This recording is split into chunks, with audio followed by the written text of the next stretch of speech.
Manchester City are in the danger zone. As you can see, in 5th place right now, and if we drop one spot, we're out of the Champions League spots, losing our place in the Champions League for next season, which is absolutely unthinkable for this Manchester City side. Newcastle, as you can see, are 1 point behind Manchester City right now, with a game in hand as well. Brighton are hot on our heels as well, 1 point behind us as well. In fact, you're starting to see the three main challenges there, with Chelsea above us, Newcastle and Brighton. Fulham played the game ahead of us yesterday with a loss to Arsenal yesterday. Arsenal actually doing us a favour, in all honesty, there. But in reality, here we are. 3 teams really are challenging for these top 5 spots, with City in the 5th spot right now, but very close to missing out on Champions League football. But the fixtures as well, you're looking at Brentford and Newcastle, mainly with their game in hand. Well, it's not going to be their game in hand, but they hopefully Brentford could do Manchester City a favour tonight.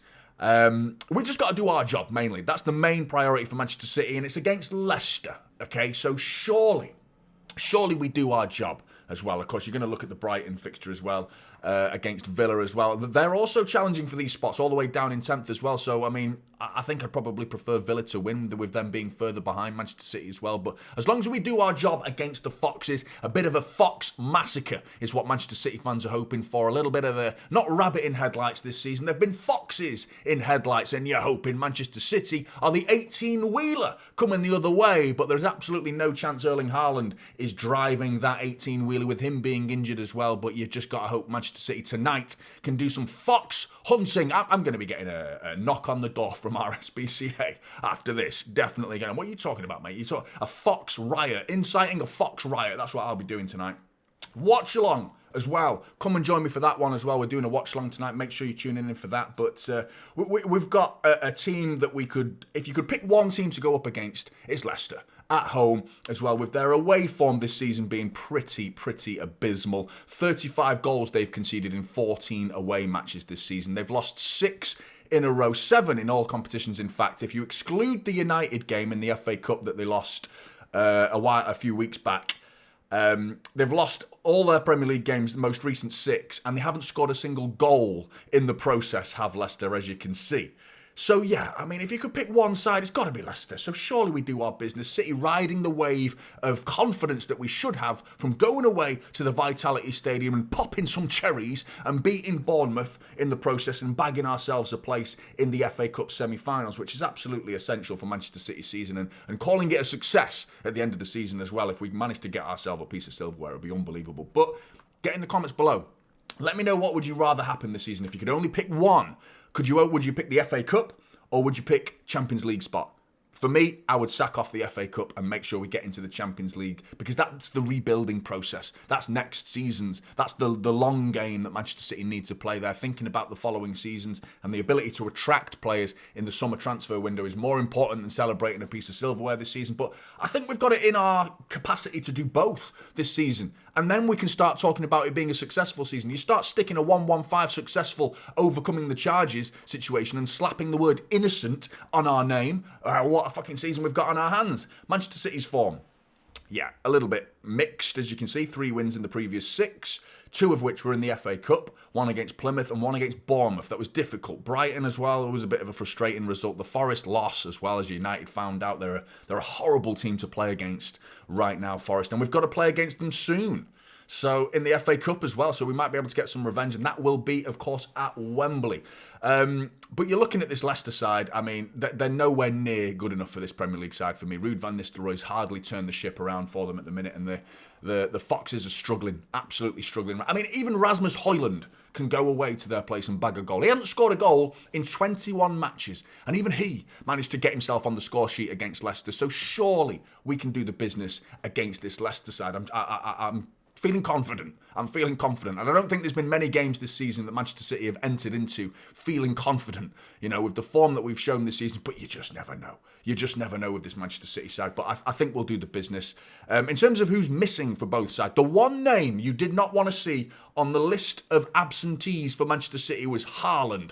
And he's been added to the list. I mean, it just sums up our season, mate. It really does. Haaland out for the majority of the season, it sounds like.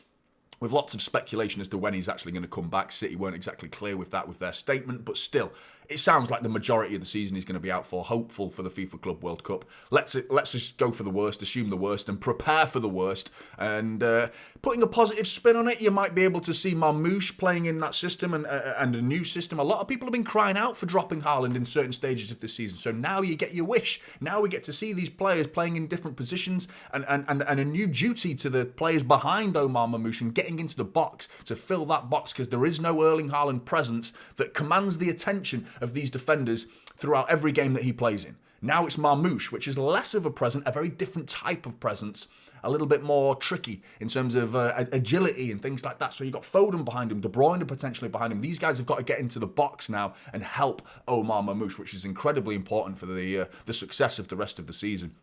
Rodri out, Akanji, Stones, Ake and Bob continues to be a doubt, even though he's got minutes to his name in the EDS squad. Leicester, Fatawu is out, and Pereira, who faces a late fitness test but is a doubt to face Manchester City in time for this game, so he's also a doubt for this game. But let's have a look at the predicted starting 11, going with Leicester to begin with. I think he's going to continue with the three at the back. Ruud, Van Nistelrooy probably is.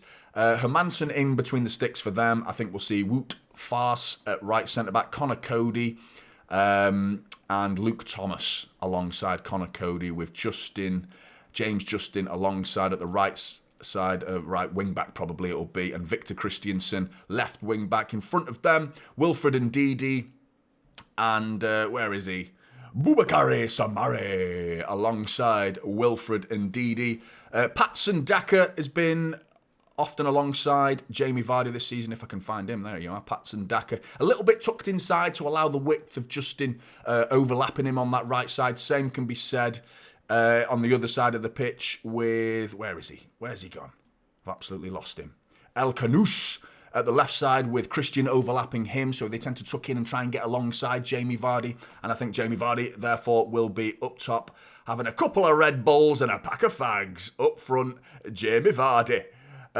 City, I think we're going to stick with Edison. I think we'll see... Now, this is where we get interesting. Will we see Nico O'Reilly? I think we will see Ruben Diaz. Now, I hope he does, because the confidence that Nico O'Reilly must have running through his veins right now, it would be daft not to play him, really, because he single-handedly turned that game around, and he's been a massive contributor to this Manchester City side every time he's played so far this season. So it would be daft not to play him, really. I mean, he's absolutely not knocking on Pep Guardiola's door. He's kicking it down at the minute and saying, play me, right now, play me. So I think it's a real opportunity. The make way has to be Hassanov, unfortunately, because I think Ruben Diaz provides that leadership. They have got speed in El Kanous and Patson Daka. Jamie Vardy's nowhere near as quick as he used to be. He's not slow by any stretch of the imagination, but he's nowhere near as quick as he used to be. Definitely lost a yard of speed.